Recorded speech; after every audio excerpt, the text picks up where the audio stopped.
It's Friday, August 23rd, 2024. Welcome to episode 117 of the Alameda Postcast, an audio service of the Alameda Post. I'm your host, Scott Peeler.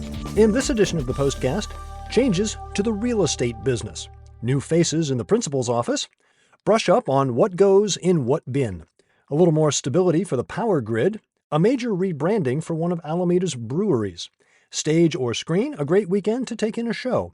Alameda's Brian Wu could use some run support. And let the arguments begin as Gene Kahane picks his 5 favorite burgers in Alameda. These stories and more on this episode of the Alameda Postcast. Our top story. As of this past Saturday, the way buyers and sellers do business with real estate agents has fundamentally changed.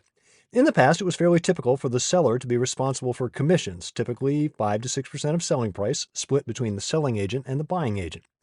A recent antitrust lawsuit against the National Association of Realtors has changed all that. Effectively, now the buyer is responsible for negotiating directly with the seller in order to figure out how the compensation will be handled. Adding to the process, realtors are no longer allowed to list their commission fees or offers in the multiple listing service. If you think this means more paperwork, you're right. There will be a few more forms, although many realtors agree that the new rules should bring increased transparency to the process. So, what are the options now as far as how the agents get paid? The money may come directly from the seller, as in the past. The money may come directly out of the buyer's pocket. The buyer and seller may split the payment.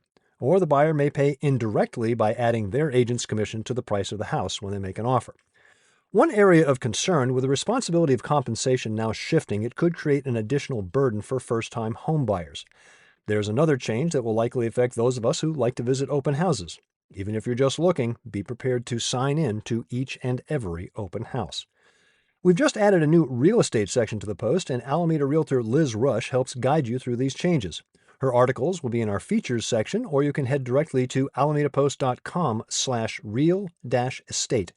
While you're there, check out Liz's rundown of recent property sales in Alameda. You'll see addresses, asking prices, sales prices, and just how many offers were received on a particular parcel. I was surprised to see that the vast majority of properties only received 1 or 2 offers.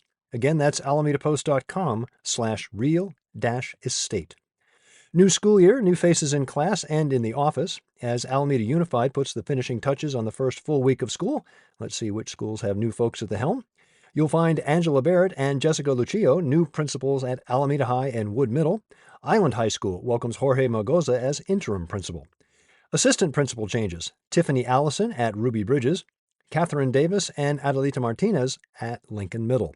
Finally, Holly Ellison is the new Dean of Student Support Services at Encinal Junior and Senior.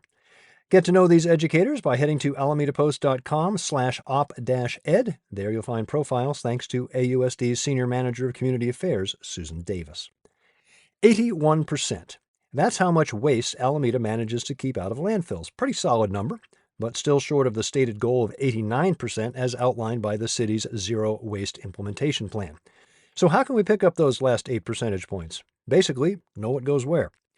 Our own Joyce Mercado of Community Action for a Sustainable Alameda knows a thing or two on this subject. The author of Save the Planet in Your Spare Time has taken the time to guide you through the proper receptacles for just about everything. And here in Alameda, it's amazing how many options there are. Let's take a quick look at some of the more interesting highlights of our familiar green, blue, and gray containers. Green is for compost. That includes food scraps, but did you know it also includes bones, eggshells, and actual corks? Also, food-soiled paper products, including coffee filters and tea bags. Here's an interesting distinction. Wax paper is fine for the compost bin, but standard parchment paper is not. And while you can't toss logs in there, you can add branches that are under 6 inches in diameter. The blue recycling bin. Don't get caught up in what is sometimes referred to as wish cycling, that is, just tossing stuff in and wishing it gets recycled. The goal is to keep from contaminating the recycling stream, which ultimately costs everyone. So rinse out those food and beverage cans, toss in empty aerosol cans, remove the lids from glass jars and bottles. And remember, aseptic cartons like juice, soup, and dairy go into the recycling bin as well. Plastics labeled 1 through 7 are welcome, but no plastic bags. There's even pickups for items left outside the bins, like extra cardboard, used motor oil, and used cooking oil. My favorite, used household batteries, not car batteries. You put them in a Ziploc plastic bag and place it on top of the closed blue bin for pickup. And the gray bin is for what's left over, things like textiles, metallic wrapping paper, shower curtain liners, and more. I've touched on just a few items. Joyce has a complete guide as well as a link to sign up for a community workshop this coming Monday, August 26th. Find Joyce's convenient sorting guide at alamedapost.com/features. Have you noticed something missing from California this summer, namely power outages and rolling blackouts despite some pretty hot weather? California has actually improved the grid. The state recently hit a milestone, 100 days this year, with 100% carbon-free renewable electricity for at least a part of each day. From January to mid-July, zero-carbon renewable energy exceeded demand in California for 945 hours during 146 days. That's equivalent to a month and a half of 100% fossil fuel-free electricity, according to California Energy Commission. And perhaps even more impressive, the ability to store that energy. California now boasts 10,000 megawatts of battery storage, the largest such capacity in the United States. It's that buffer that's kept the lights on. You can delve more deeply into the improvements thanks to our KQED curated content. Just scroll down to the bottom of any article on alamedapost.com. You'll find the KQED curated section. Click on an article. You'll see a choice of numerous articles from multiple sources. Look for Alejandro Lazo's article from Cal Matters. Alameda is home to 3 breweries, and one is getting ready to reintroduce itself. Alameda Island Brewing has been in business since 2015. In 2024, they're undergoing a major rebranding effort. New labels, a new focus on their core product line, and a new name, Alameda Brewing. To celebrate, Alameda Brewing is hosting a launch weekend featuring live music, new beers, and new merchandise. You can head to 1716 Park Street Saturday and Sunday from noon until 10 p.m. You can find the full schedule at 94501.info, where this celebration is one of our featured events. Now what we're going to do? I don't know. What do you want to do? Look, Flaps, first I say what we're going to do. Then you say, I don't know, what do you want to do? Then I say what we're going to do. You say what you want to do. What we're going to do, what you want. Let's do something. Okay.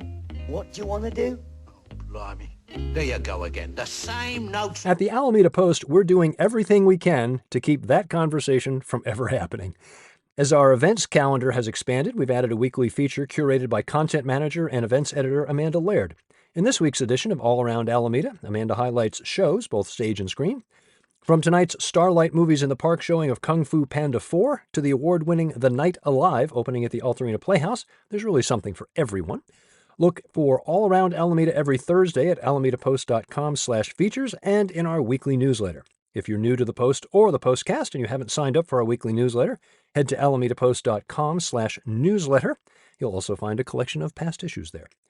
Brian Wu turned in a quality start Monday, but his Mariner teammates were unable to provide any run support as Seattle fell to the Dodgers 3-0. Brian's line, 6 1/3 innings pitched, 2 hits, 2 earned runs, 2 walks, 5 strikeouts, and a hit batsman. His record stands at 5-2 with 8 no decisions and an ERA of 2.12. You might want to mark your calendars for Thursday, September 5th. If the Mariners' rotation remains intact, Brian will be pitching that afternoon in Oakland. We'll keep you posted. Our resident art critic, Gene Kahane, is branching out. Latest subject, food, and this week particularly, the All-American Burger. No national chains and no super fancy gourmet creations, but check out his article at alamedapost.com/features, where he picks his 5 favorite burgers in Alameda. Naturally, you might have some disagreements, so let us know what you think. And here's my 2 cents. Gene, how could you overlook Project Burger? Let's look at events we haven't featured yet, as listed on 94501.info. That's the numbers 94501 and the letters INFO. Tonight, Friday the 23rd, Alameda Point Night Market Movie Night, hosted by Malaya Botanicals. Pouring on the Patio at Cinema Grill to benefit Alameda Meals on Wheels. Saturday, the Farmers Market from 9 to 1. The Electrify Expo returns to Alameda Point Saturday and Sunday. 4th Saturday of the month means the Myers House on Alameda Avenue open for tours. Vegan Street Fair at Faction Brewing Saturday and Sunday. Also on Sunday, find Salsa by the Bay at Building 43 and live music on the patio at Dash Cellars. Check out all the other events at 94501.info. Thanks for your support of local news for Alameda. To give a tax-deductible donation, head to alamedapost.com/memberships. Remember, you can find us on Facebook, Instagram, MSN, YouTube, Mastodon, Threads, Blue Sky, as well as our very own subreddit. And don't forget to subscribe to our channel on Apple News. Find the Postcast wherever you get your podcasts, or simply tell your smart device to play the Alameda Postcast podcast. I'm Scott Peeler. I'll be back next Friday with episode 118 of the Alameda Postcast.